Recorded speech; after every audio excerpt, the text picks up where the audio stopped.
আসসালামু আলাইকুম সুপ্রিয় ভাই ও বোনেরা, আশা করি সবাই ভালো আছেন। আজকে আমরা দেখব যে কিভাবে রম্বস আকৃতির ভূমি পরিমাপ করতে হয়। তো প্রথমে আমাদের যেটি জানতে হবে সেটি হচ্ছে যে রম্বসের একটি সংজ্ঞা রয়েছে, সংজ্ঞাটা আমরা জেনে নেই।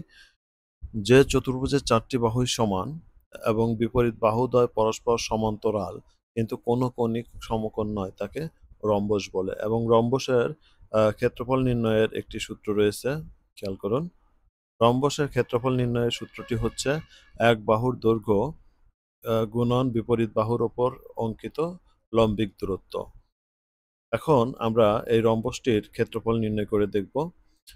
তো আপনারা দেখছেন যে রম্বসের প্রতিটা বাহুই সমান কিন্তু কোনো কোণই সমকোণ নয়, কোনো কোণই সমকোণ নয়।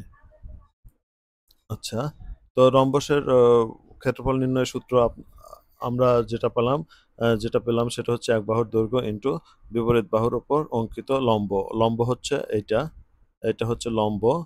আচ্ছা, আর যেকোনো এক বাহুর দৈর্ঘ্য নিলেই হবে বা ভূমি নিলেও হবে। আচ্ছা, সেক্ষেত্রে আমাদের যেকোনো এক বাহুর দৈর্ঘ্য হচ্ছে ৮০ এবং লম্বিক দূরত্ব হচ্ছে ৭৪.৭৫ ফিট।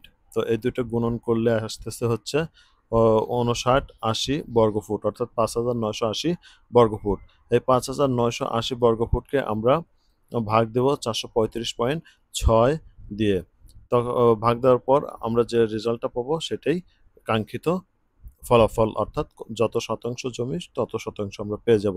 এখানে পাচ্ছি ১৩.৭২৮১%।